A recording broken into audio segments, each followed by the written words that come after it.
Welcome back to this week's edition of Inimitable Impact Podcast. Today, all right, welcome Leah to the Inimitable Impact Podcast. I appreciate you coming on with us. Yeah, what a pleasure to be here with you two, and what a great idea. I love the thought of everybody kind of sharing their moments to help serve other people. Yeah, this is great. And so I was introduced to you by Trent, and I used to live in Minneapolis, but I moved down to Florida in November. So, and ironically, I didn't meet Trent until after I left Minneapolis. We actually live like a block away from each other, which is funny. So excited to just bring you in here. And Trent, how did you find Leah? State tournament. She's on TV every night with the Lynx, and we know a couple people through the same circles and stuff, like Larry McKenzie and all. So I see her all the time on TV, WNBA. So I was like, I know she got a story. We got to get her on. So yeah. And Trent's doing his thing. I'm always watching North Polars basketball, so I knew it was up there. And that's how I got introduced with Kate. Why her and John Gordon spoke to the team during the season. Okay. So we hit off, and we both had the same mindset. Let's get our stories out there and let's connect and make some things happen. So love it. That's great. So Leah, tell us a little bit about, what I know you have tell us a little bit about your sports background, because I know you've got a pretty cool background in that, and then tell us a little bit about what you're doing now with that. Okay. So my sports background is one that's really different than probably anyone that's having a sport experience right now, because I didn't start playing basketball till my junior year in high school. Wow. Yeah, which is pretty crazy considering most kids are starting at like 3 years old now, But I was 6'1" when I was 12 years old. So I was done growing and standing out when I was trying to fit in. And I went to a school that didn't have sports. And because I was athletic, and I'm the youngest of 6 kids, and I have 3 brothers, I was always playing sports with them, super competitive, loved beating them in sports. And so I think eventually they just basically got tired of playing with me, and they were like, you should go to a school that has sports. So I transferred into South High in South Minneapolis, and I remember going up to the basketball coach, and he had kind of heard word that there was, a new 6'1" girl in school. He was, that word goes fast, doesn't it? Real quick, right? So he was pretty excited about that until he asked, where'd you played before? And I was like, my backyard with my brothers. And I just didn't think it was that big of a deal that I hadn't played. And he was super shocked. And so he ran me through the tryouts, and what he found out was that it was just very raw, talented athlete that hadn't learned the game of basketball yet. And he had said to me that if I keep my mindset open, that I could learn the game, and I could learn it quickly and probably catch up to my peers. And so I was really thankful that I had a coach that became a mentor for me to kind of help lead me through that path. That led me to 2 seasons at Minneapolis Community College, so I could hone the game. Then the Golden Gophers asked me to walk on to the team. I made the team, became the first walk-on to become a captain my senior year. And then from there, it just kind of opened up the trajectory of my life of opportunities and doing things through sport.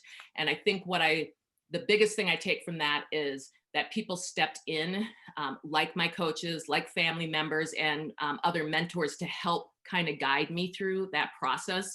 And so to me, that's why I've been able to find success in doing this type of work, that I'm still in sports now. I love that, like, so many parts of that as a coach, as someone who's trained coaches and who's just been involved in youth athletes and athletics, that just stick out to me. And the first one is, you're right, we don't see that very often anymore. However, something that hasn't changed is there is still raw talent out there that has not had opportunity. Yes. And we cannot turn a blind eye to that and start looking at, who's on this AAU team, and who's the big name over here, because you can develop. There's somebody at your school, if you're a high school coach, that has never been given the opportunity to play organized sports, that has an athlete inside, and they know something's missing in their life, but they've never been introduced to it. And if you're willing to do what your coach did, and look what you did with it, and JUCO, that was the second thing that stood out to me. And a lot of people are like, oh, JUCO, I don't want to do that. And JUCO is an opportunity for a late starter like yourself that has, God-given athleticism, as well as the drive and that competitive spirit. You know, man, 6'1", I'm 5'4", so that sounds amazing. It was really fun at the age of 12. Love No, it I can now. imagine that was a little more difficult at the age of Yeah. 12. Probably didn't Right. wear heels to every dance, or maybe you did. Maybe you were that one that was like, I don't care. Exactly. No, I wasn't. But no. So I'll say this: when coaches see you as more than an athlete, it's when they have the opportunity to change your life. And my coach, my high school coach, was the first one who had a vision that was bigger than the vision I had for myself. And so that was really, really critical for me. Community college is an option that many people should think of. There's no shame in the game. I will say this: academically, I found it just as challenging as the University of Minnesota. I didn't have any issues in either space academically, which is the most important piece. So I always worry that people have just a Division I mindset, and that's the only thing that is available. And there's, 102 things in between Division I that are really accessible, really positive environments to be in. So both kind of that high school experience, and then that, as you said, the JUCO experience was really, really important for me. There's so many roads that lead to outcomes. And I think that we just get hung up on that single story or that single message. And how great is it that you had a coach that said you can learn the game? Because he could have very easily said, just planted you under the basket, and just said, you're 6'1", stand here, get her the ball, and you shoot it. I mean, I don't know how many coaches do that, because teaching somebody by their junior year, all of the ins and outs of the game, that's work. It's taking time away from what you were already doing. And I've seen a lot of coaches do that. And what an opportunity that gifted you, that you had a coach that was willing to do that. So agreed. Yeah, it was that's really amazing. So tell us about what you're doing now, because as Trent said, you're kind of all over the TV and lots of different sports. She's everywhere. You change the channel, she's on. I see you everywhere, and I'm not even in Minneapolis. So there we go. So when I got to the University of Minnesota, I wasn't exactly sure what the title of what I wanted to do was. What I did know is that I liked getting information from people. I thought it was just that I was kind of nosy. My teammates would say that I was always interviewing them in the locker room. What did you think about this? Why did you do this? How come you did this during the game? So eventually I turned that into, I want to be a sports reporter. And what I love about being a sports reporter is that I like the story behind the athlete. I think that every single athlete has a different story, and we all come to it differently. We all bring different things to it. And I'm just kind of fascinated by that. And so that's kind of what drove me. So I got my degree in journalism and mass communications, and then was hired by the Timberwolves right out of college to work in their front office. And it wasn't, I was trying to get into broadcasting, but I thought, well, I'm going to take the step into sports, see if that will lead me to broadcasting. So I worked in the marketing department as a corporate account supervisor for 5 years with the Timberwolves. On the side and on weekends, I was getting broadcasting gigs. And eventually the Wolves moved me into their broadcast department. And then in 1999, the Minnesota Lynx came to town. And then that was kind of a dream come true, to be able to be the analyst for the Lynx. So that kind of opened up the whole broadcasting world to me. I did 5 seasons of WNBA on ESPN.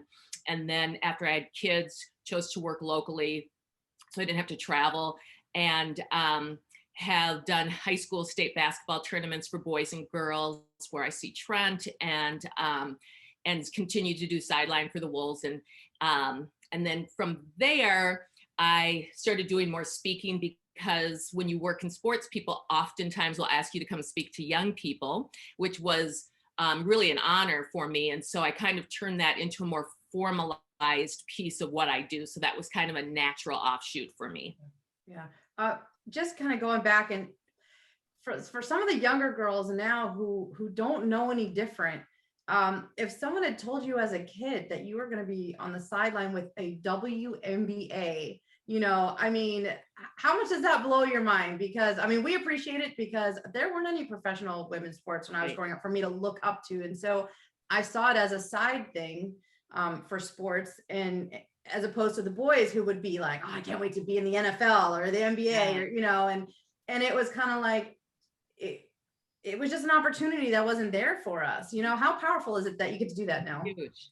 It's so great. I mean, we know the saying, you got to see it to be it. And I was watching men's sports growing up, so I didn't see myself in that environment at all. So to be able to I love being around sports. I like being around athletes. I like being around the cycle of the game of starting something, working towards it. The game plays out, then you start again and get another opportunity to try and do it better.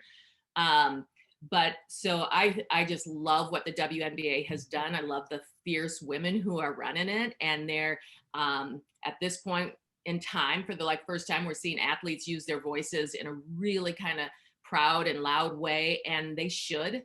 And I'm just really pleased to be this close to the game. And I think all of us owe something back to the game. And for me, the giving back to the game is trying to help the young people who are coming through now. Yeah. The game has, for anyone who's played sports, no matter how much you put into it, I believe we get back, tenfold from the game. The game gives us back so much of a gift if we can step back and appreciate it. And to make it even bigger, when we think about how, we looked at the TV and we didn't see anyone who looked like us playing as a female playing sports, that really translates universally to anyone, and why we need that diversity and inclusion in sports, because you could be, if you don't see anyone that's your race, you don't see anyone that looks like you, for people who are struggling with we got special needs, we've got so many different avenues, and you don't see anyone that looks like you, and so you feel like you're not included. And that's why we have to make sure women's sports are on TV. We have to make sure that we've got Special Olympics broadcasting, and not just on the side thing that people hear about. We need to have more opportunities for people to recognize, I can do this. Look at who else has gone before me and done this, as well as females in and I promise I won't jump off into a rant, but as more females in coaching. There's so many females don't know they can be leaders because they grow up not seeing a female leader. And there's so many reasons why we have to get on that. And I know you're doing that with I think it's Rethink the Win, but we'll get into that a little bit later too. All right, awesome. Well, tell me a little bit about some of the experience that shaped who you are and the passions that you have today. Well, I think, first and foremost, my foundation comes from the family that I grew up in. And so I had mentioned that I grew up in South Minneapolis, right across the street from Powderhorn Park. And I grew up in a family that was blended with both divorce and race. So there was 4 white kids, 2 black kids, and we had no money growing up. And one of the things that my mother did to kind of create the culture in our family is she didn't allow us to use terms like half sibling or step brother. It was, this is your brother, this is your sister, family is family. You don't have to explain that to anybody. And what I found was when I was younger, that was really difficult at first, because I would go out and I would be, with my white sister who's 5'2" and blonde, and I would say, this is my sister. And then everyone look at me, and then they would say like, oh, are you guys sorority sisters? And we'd be like, no, this is, and we go through this whole litany of things. And like, even some people be like, oh, you mean she's a sister? And it's like, no, like they'll just go to all lengths and just like, no, we're just sisters. And so, but what that did for me is it made me really kind of stand proud in that space. And our family didn't look like other people's families. And people to this day still kind of question it. Like I have a friend who's known us for 25 years, and he was like, wait, you guys are really sisters? And like, yes, we have the same mother, we have different fathers. And so, but having that, when you do come out of a space that's really different than what society says family is, you kind of have to find a place within yourself that is like, I'm good walking in this myself, knowing that the rest of the world might not look like this. Now, things have changed quite a bit. There's a lot of different families out there. We see a lot of different images of families on TV now, but that wasn't the case back in the day. So I think, so first and foremost, I think I just needed that foundation, that really strong base. And then that, because I had that with a really strong family unit, I was able to go do the things in the world that I was supposed to do because I was good here first and foremost. And that can be exhausting. I mean, for the sake of, I'm just tired of explaining myself. I'm tired of, giving this story over and over again. You could have very easily just said, I'm just going to make this easier by saying what everyone wants me to say and is more acceptable so that we can pass through it. And I think that translates to so many other things in our lives where sometimes you have to put your convictions ahead of your busyness and the stress and the being judged, and that I'm just fatigued at explaining this. And not nearly in the same category, but kind of funny is my son. His name is Sean Andrew, and he goes by Drew. And every teacher, every person, he has to explain, no, my name is Drew. And go through the whole thing. And by the time he got to high school, his teachers would call me and say, I want to talk to you about Sean. And I'm like, who? Because he just stopped correcting them. It just got to the point where he was like, I'm just over it. I'm just going to go ahead and call me Sean. Yeah. But that fatigue can come in where it's almost like you want to put on a t-shirt, yes, this is my sister. No, whatever. Right. Exactly. And I think too, like, oftentimes there's shame that kind of blends in with that. The shame of being different, kind of like what you talked about with, like, if you are the only girl on a boys team, if you're, one thing I like about sports is it's all different shapes and sizes of women. You can be 6'1", you can be 5'3", you can be big, you can be thick, you can be little, and they're all accessible and help you be great at what you do. And so, but I think when shame lives in those spaces, and I have shame about my family, I have shame about my size, I have shame about what my hair looks like, that's when we kind of start pulling away from who we are. And then that creates a whole set of issues that takes you in a different direction. That's going to be difficult for you then to get back on the path you're supposed to be on. What advice do you have, just kind of pulling from that, for girls out there right now that, we didn't grow up with social media. I thank you, Lord, that we did not have pictures that you could pinch like this.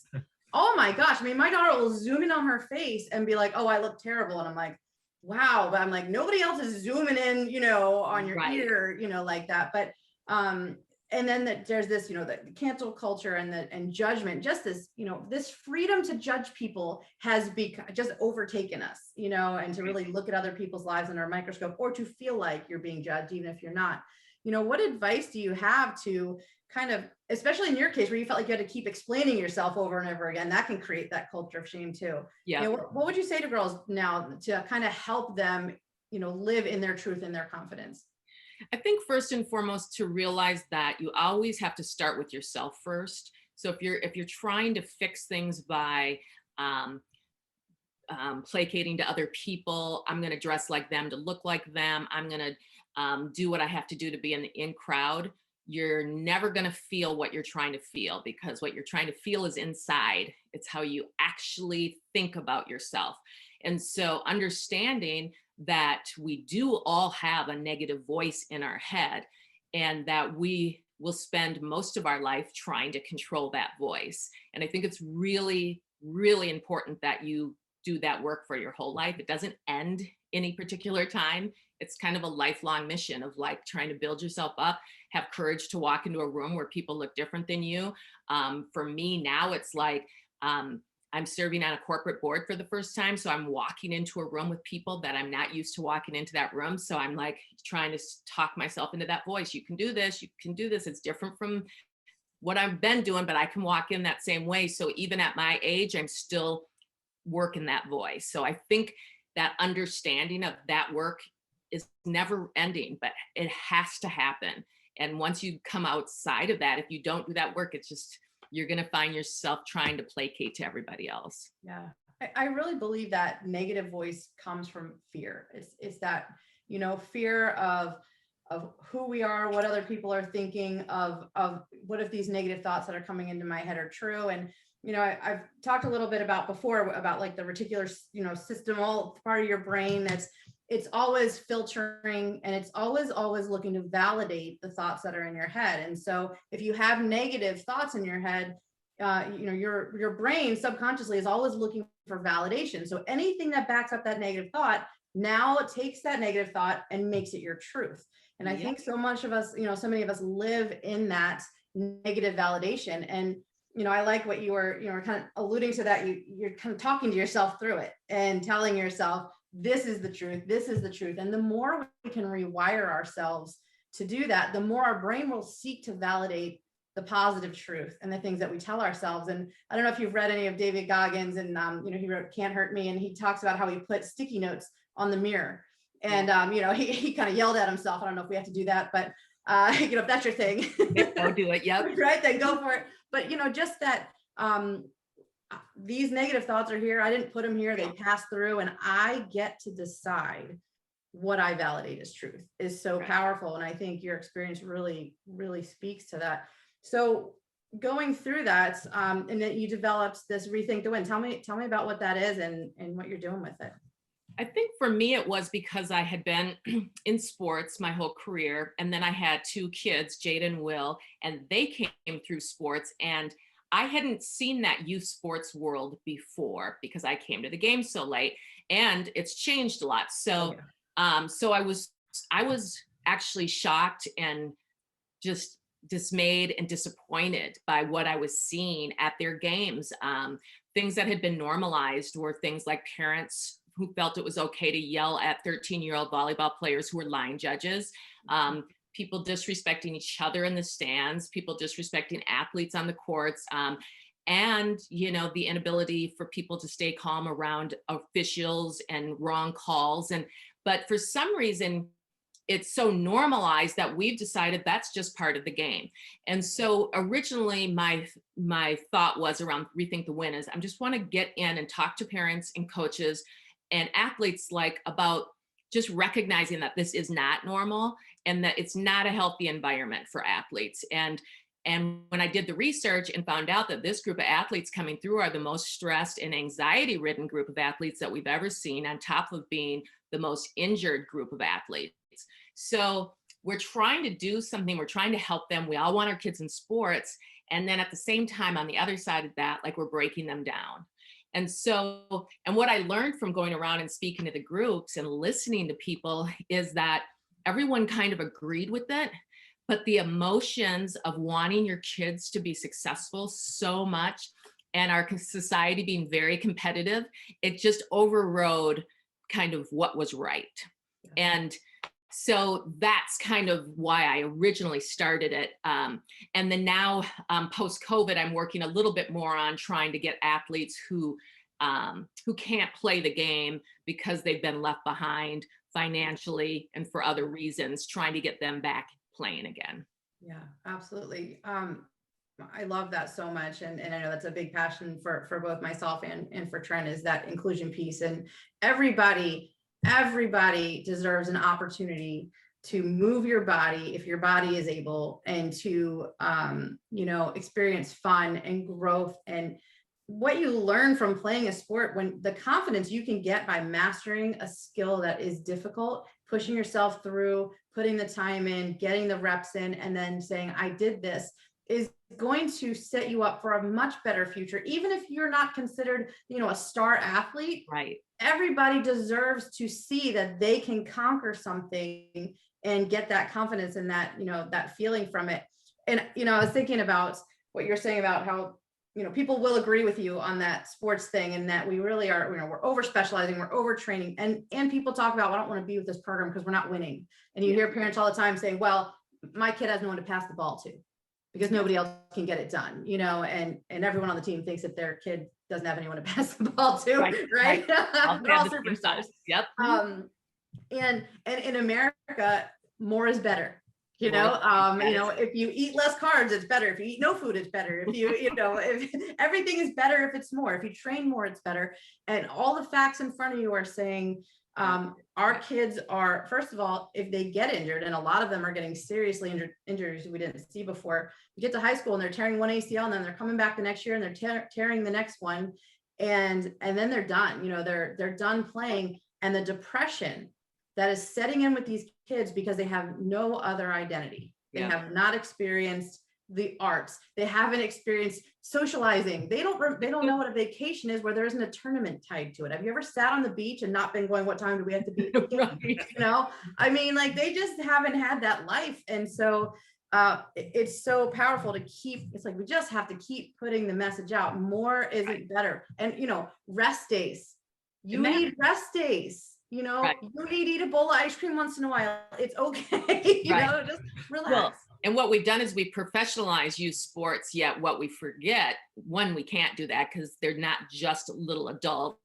Their bodies aren't prepared for that same amount of exercise as adults are. Yeah. But also, professional athletes take a lot of breaks, and half of their routine is around rest and recouping and taking care of their bodies and massage and cryotherapy and all this stuff. Right. We don't do that for young athletes. No. And young athletes are usually the parents are scared to let them take a break because you're worried they'll fall behind. So it kind of all just kind of goes on top of itself and creates this very interesting situation. I do like to say to people that, you know, I always believe the best athletes who are meant to be professional athletes and the elite athletes will come through. So they're gonna find a way to come through no matter what. The rest of us are regular athletes who should just, you know, who are still going to work hard, who still want to win, but there's a different path for us. So we should enjoy the game. We should be able to have fun in it still, you know, and then take some of the lessons. Like for me, I loved, one of the things I remember about playing in high school was we would go in on Saturdays. So we'd be the only people in school there on a Saturday. And I just thought that was so cool. Like it was just us 12. We were working hard. We were, you know, there was just something that was like this team bonding thing that I loved about that. And that's just like a little piece of something you get to take from sports that had nothing to do with how many games we won. Yeah. And I mean, I want to get a billboard and just say, it's okay to have sports just be a piece of your life that you love. It is okay that sports are not the center of your world, that you don't want to be a professional athlete. Exactly. And, I mean, we need to say that more often. We need to tell our kids that more often. And the second we see that talent in them, you know, it almost feels, and I've been there. I mean, I've got 3 kids that went through sports. Yep. You know, you see a talent and you think it's my duty to give them every opportunity in case that's the direction they want to go in. Because if I don't, the message that being told to us is that it's too late later on. Right. And you see your kids not getting chosen for things because they didn't start, you know, at a young age. But you are a prime example of the fact that, you know what?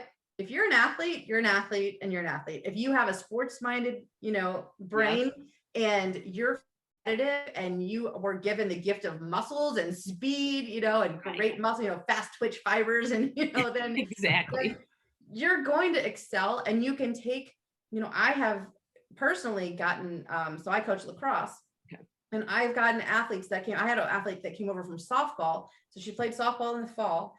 In the spring, and then in the, back up in the fall. And then it was like, which one comes first? COVID has really done me in. That's messed up. So she played softball in the fall. And then in the spring, it was her senior year. And she said, I don't want to be done sports. You know, do you think I could play on the lacrosse team? You know, and where in the world can you, your senior year, the end of the year, say, hey, I'm going to try a new sport. I love it. She ended up starting for us. I mean, because she's a beast. She's an athlete and an athlete is an athlete. And so we just, you know, that pressure is, and that's like with my kids. I just want my kids to go out there and have fun, play the game, have fun. You know, like you said, if they're gonna be a top athlete, it's gonna come eventually. But it will come out. Yeah, that's like with my son. I'm just saying, hey, go out there, have fun, play the game the right way, meet some friends, be a kid. There's too much pressure on these kids to be high level athletes, and they take away the fun out of the game. And at the end of the day, it's a game. We're out here to have fun. Right. Yeah, we put a lot onto the game, and unfortunately, it's a difficult place because it's such a very small percentage of people who get to go do that thing called professional athletes, right? But there's a huge group of us who want to play the sport. So let's make sure that's a good experience too. Yeah, I love North. Especially at North, we're teaching our kids that the small group of kids play the game and get paid for it. But how many people work in that industry around it? Like it's you. Yeah. There you go. For example, you're in the industry and you're still around the game and the athletes. That's exactly right. Thank you. Yeah, that's a huge point. I think we're all a little sad when we have to leave the game. You know, I mean, it's such a part of your life, and if you love it, you love it. And I think I love Rethink the Win because I love the idea that you know, there's so many wins in sports. There are so many ways to really enjoy it, and if your goal is to be in this sport that you love for as long as possible, the smart way to do that is to have, recovery, is to have a balanced lifestyle, is to approach it in a way that you're going to learn life lessons from it that you can apply. And the idea that you can stay in the game by, what I did was coach. That was what kept me in the game, and also kept me young. And I like to say it kept me cool, but I don't know if the, the players would agree. I get to throw around phrases that, all the teenagers use, and then they look at me funny, like, you can't do that. But I try. Yeah, keep trying. How important was that to you to be able to stay in the game like that? Because people really struggle when they have to leave. Yeah, and that was kind of another piece of why I wanted to work on Rethink the Win, because a piece of it is I speak with athletes about trying to kind of take all of the lessons and things you've learned and put that into the next part of your life. And I think a lot of times, especially for like Division I athletes, because their focus was so honed on just the sport, that then they're not sure how to use all those skills. But I always say to them, you've just spent all this time, you've been able to do athletics with academics, you're balancing time, you've figured out how to fit in on a team, what your role is, so you know how to get along with people, so just kind of teaching them how to use those skills away from the sport. Because I think especially if you have had the luxury of making it to Division I and then your career is over, there is definitely a sense of being lost, of not being sure where my place is now. I've spent every summer, every fall since I was 7 for most people doing this sport, and now it's gone. And so one, I think it's important as you're going through to be thinking about what other ways can I use this skill? Because it's going to end for everybody eventually. And a lot of times we see for professional athletes, they're done at 25, 26. So these still young people. And that can be really difficult for them as well, trying to figure out what that next path is. But it's just kind of that understanding that you have a huge skill set. You just have to rework it now into the professional world. When we talked to John Thomas, and he talked about, exactly. Yeah, he talked about, exactly. Yeah, I know, we're always reading each other's minds here, but he talked about how you're kind of that big fish, small pond. When you leave, you're the superstar. You walk around like, hey, I played a professional sport, and you're just used to being the best of the best, and then you leave and you go apply for a job, and they're like, entry level. Here's your desk and your cubicle. And you're like, what do you mean? And just having to come in, that can be a challenge. What, as far as just advice for coaches, because I would love to spin this around, because I think, yes, we need our athletes to learn this, but it's got to be on us as coaches, as parents, as anyone who leads these kids to learn how to transition. Do you have any advice for people leading teens on how to take these lessons and move forward? I think first and foremost is the point I made earlier, is that you have to see the athlete for more than just an athlete. So when you see them as a person who you're helping to grow into an adult person who's going to go hopefully do good things in the world, you can see like, okay, there's like so many great examples of how I can show them how this will matter later in life, or why this is important, or why we show up on Saturdays, and all these. And I think that's why sports are so important, is because you're learning lessons without thinking about it. And so when a coach breaks that down to you, you really kind of can see it in a different way. So I think also for coaches to understand that so much of coaching is really just relationship building, right? So Coach Reeve, who's the head coach of the Minnesota Lynx, talks about that all the time, that she believes coaching is 95% relationship building, and that she needs to understand these women so well. She needs to be on their side. They need to get her. And when they reach that point, then when she goes to put in her strategy, when she is yelling at them on the court to do things, they're willing to push to that final level for her, because that relationship is there. And I get like, yeah. And I was just going to say quickly that I think that that's harder when you don't have as much time in high school sports. But I think if you always have just a piece where you're connecting with the kid, or you see something about them, or you listen to them, I think those are some of the moments where coaches can become that person in someone's life that was like, oh, he saw that, or he heard me say that, or he understands me. Yeah, that's so big. The relationship is, I think a lot of times we assume our athletes know that we care about them, which is, our first mistake, because they hear corrections all the time. And so, we have to tell them. And Or we wait until there's a problem and then we try to connect. And at that point, the trust is already broken, or it's not there enough to actually connect and address the problem. And so you have things kind of building up under the surface, and that relationship is huge. I love saying that you really want to build a relationship where your teammates and your coach, you'd all be willing to run through a brick wall for each other, but they'd never ask you to. You know, you have that mentality of being ready to go do that. And take the time to build a relationship, because they're going to learn faster later on. So, you know, you're not losing time. It's actually going to speed things up. It just doesn't feel like at the beginning when you're building it in. And I just think, you know, I've talked to a lot of people over the years, especially coaches and people involved in sports. And this is probably the first time that I've heard it broken down this way. So just kind of want to highlight this. Building in the transition piece into the coaching while you're coaching is really powerful, and something maybe I've done it and not thought about it that way. But if you're telling them you need to be on time, and it's just because this is what I expect of you or whatever, then you're missing an opportunity to just drop in 2 sentences that says you need to be on time because this is going to make you a better employee. This is going to make you a better friend, a better whatever. And if everything that you put out there relates to their transition into the next part of life, it doesn't take that much effort to do that. It just takes intention. And I really have never talked about it that way. So I think that's cool. That's why we have 6 a.m. practices, because most jobs don't start at 10 in the morning, start at 6 a.m. We're teaching them to get up. I like that reason. In the morning. That's the reason why we do 6 a.m. practices. We don't like them, but it teaches the kids that they got to get up and get to work, you know? Yeah, I love it. Yeah, that's really cool. What would you, just to kind of tie this all together, you know? Hold on, Kate. Before we get that, let's throw some up here. Oh yeah, I forgot about the picture. Oh man, we almost missed it. Thanks, Trent. All right, let's go. Tell us a little bit. So if you're listening to this and you're not on YouTube, you're gonna have to go over to YouTube or the website to check this out. Tell us about these gems here. I feel short right now. I know, me too. When I'm 6'1". So this is me at South High, Minneapolis South on the left, and I have my little South High, my very, very, very skinny legs that I can't believe even carried me through a basketball tournament, but they did. There's some muscle in there. Just a little tiny bit of muscle. I was the only player when I did get to the Gophers that had to gain weight.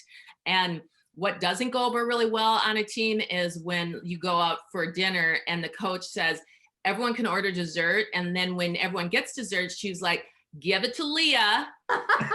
She has to gain weight. And they that did not work as a team building event. Okay. No. And then the picture next to it is I'm at the Gophers, and then we started lifting weights, and so I'm finally starting. Oh my God, look at those little belts, man. Woo. So yeah, because I didn't have like the cute, youth sport pictures that everyone else has, I was like, that's as far back as I could go. No, I love that. That's amazing. Just really cool to kind of look back at your journey and revisit, that area. It's really cool. So just to kind of tie this up, at some point, when Leah's not around anymore, and you take everything that's in your head, with you. You can't leave it behind unless you put it out on paper, you put it out on a platform somewhere. So, what's in there that up here that you really want to leave with our listeners, with people that are, just based on what you've been through in your life, what kind of impact would you love to just get out there? I would say that I like this quote so success is not final. So you hit, I hit some success playing in high school, and then I moved, and you keep moving the barrier, you keep moving further and further. So success is never final, and failure is not fatal. So we are going to have failure if we're going to succeed. So you just have to get comfortable with that. So success is not final, failure is not fatal, but it is the courage to keep moving that matters. So all of us have to keep learning. We have to keep being willing to step into places that feel uncomfortable. And as long as we do that, and we're building relationships and mentoring and helping others come along, to me, that's like the whole big circle coming together. So not being afraid to get into the game. And then after you've kind of found your successes by failing, reaching back and helping others come through the game as well. That's so powerful. And I think about, You hear about how failure isn't final, but the fact that success is fleeting, and a win is fleeting. And so we spend a whole season trying to win a championship. And the funny thing is, the next morning when you wake up, it's over. Like, you have to start again. Somebody else is seeking the same thing. You can't hold it. You can get a trophy, you can cut down the net, but that sits on a shelf. That's a memory. Yes. You can't hold it in your hands. It's just a moment in time, and keep moving. Yeah, you have to keep going. And it sounds like a good recipe for life, honestly.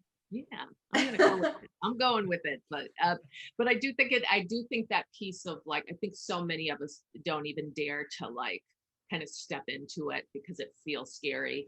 And I am a big believer in finding mentors, and if you have to, they're usually all around you. When you're younger, they're all over your school, and their teachers and their counselors and their friends, and you have to sometimes seek them out. And we can't do this whole thing alone. So really realizing that you're going to need someone to help you come through it is really key. That's been one of the main, everyone's been talking about having mentors, and this, what we've been doing this podcast, it's everyone goes back to their mentors that have helped mold who they are. So that's where it starts. Yeah. Is there anything, just a last thought here, when someone's looking for a mentor, because it's, especially if you're younger, but really all of us, it's hard to recognize who's a positive mentor, a role model in your life, and who's not, because sometimes someone is pushing you and it feels like they don't like you. And so you kind of shy away from that. On the other hand, sometimes someone is pushing you and it's a really negative force in your life. It's not belief-based. It's something else, or it's more for their ego, or whatever it is. Any advice on seeking and recognizing a good mentor? Yeah, I think especially when you're young, that you do have to be careful who you let into your life. That's why you want to do it in spaces that you believe to be safe spaces. If your home is a safe space, that's always a nice environment to start in. Hopefully, not everyone has that, we get, but if that's like your first place where you can have people giving advice and guiding you, and then you can kind of step into the next piece, which is usually someone around you in school. And I do think there is judgment to be used when you're letting people in. But I think to always think, like, would this benefit me? Is this healthy for me? Is there anything about this that would be dangerous to me? I think you do have to kind of go through a list of questions. And then if it all comes out like, yes, this looks good, I think it's important to start looking at that, because sometimes we just don't know. We don't know what we don't know, right? And I didn't know that I could get to certain places through basketball. I didn't know that I would ever be asked to be on a corporate board. I didn't even know those things existed. So sometimes we need other people to open our eyes for those things. And I think for me, it's when I try to think of myself being a mentor, I try to think about if you find somebody who pushes you and then celebrates your effort and your milestones, you probably have a good one. Yeah. If you find someone that pushes you, and then when you make the effort or you hit milestones, they just dump the next thing on you and the celebration doesn't occur, that person is probably not for you. And so I think there's got to be this balance between pushing you to be your best and that celebration of I'm so proud of you. Yeah. And that will be a confidence booster, as opposed to the other one where it's just draining all the time. Yeah, because it's a process. Everything's a process, but you have to enjoy the process. Yeah. If you want the wins come daily, and they're little wins usually, like, oh, I get to be on the podcast today. That's my win for the day. Yeah.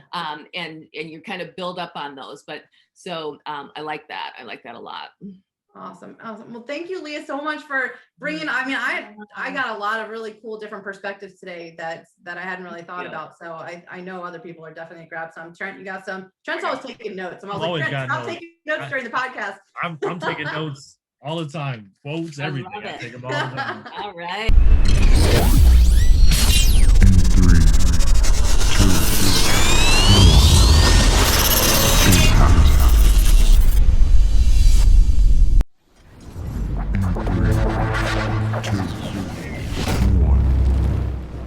Impact.